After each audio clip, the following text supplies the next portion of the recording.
What's up, Saints? My name is Sydney Graff. I am a college student here at Hardin-Simmons. Hi, I'm Brett. I'm 19. I am currently a member here at Southside. Hi, I'm Emma Frimmer. I am a junior at Hardin-Simmons. In August, I heard Blake talking about the Practicum. I first heard about reaching and teaching and just the Practicum and stuff. I decided to go on a mission trip through reaching and teaching to Southeast Asia. And I was like, that would be really cool to use my summer in a way that I can go and reach the gospel and just have a cross-cultural experience and really get involved with missionaries on the field for such a long period of time of 6 weeks. And so I was like, I'm gonna do that. I had a feeling to go and I prayed about it, talked to people. What I loved about reaching and teaching was just our emphasis of the local church and partnering with the missionaries that are already there and being able to work alongside them. So one of the other things that they talked about is just partnering with the local church, is being discipled by them and joining a disciple group and just being discipled by the missionaries there. While I'm in Peru, I'm excited to learn what it's like to be a missionary, partner with a local church that's there, and help spread the gospel. I want to see what that's like to live in the mission field.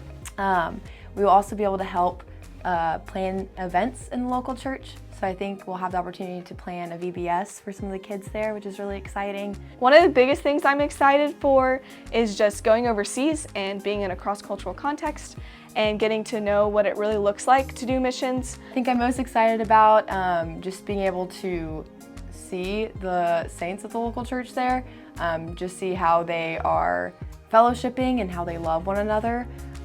A way you can help come alongside me in this mission would, one, be prayer, just prayer for boldness and wisdom. One of the biggest ways you can partner alongside me is through prayer, just praying for a heart of boldness and peace. Prayer for courage with sharing the gospel and being bold in inviting people to have those kind of conversations. And then just also pray for the people that I'm going to be talking to. A lot of the mission trip is just meeting one-on-one with people who are either in the local church or the missionaries are trying to bring to a local church who speak English.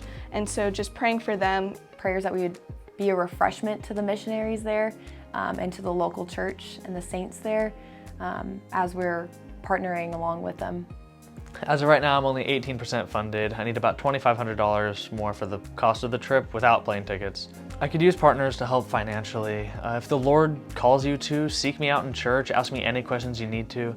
I'll be glad to answer them. Ask how He's preparing me, ask what the Lord's teaching me right now. So I would love for you guys to consider how you can be a part of financially helping. Like I said, I'm about 15% of the way fundraised, so I have about $2,500 left. Praise the Lord, I am almost funded. I think, we'll see. There's a few people who have pledged to give, and I think I'm meeting my mark pretty close, which is amazing. And this has definitely been a growth for me because I didn't really expect that. I expected to have to pay part of the trip, and so just like seeing how great the Lord is and that the Lord really is in this and that I can trust Him. I never imagined I'd have the opportunity to go on this trip, and by the grace of God, I do. Another huge way you could help all three of us is by asking us questions before and after the trip. So before, how are you working through your fears for the trip? How are we preparing well? How have we been pursuing holiness before the trip?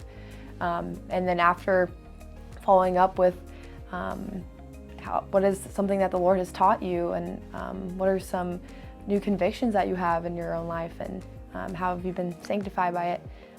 Just would love to have conversations about what the Lord has been teaching us, and before and after and throughout the process.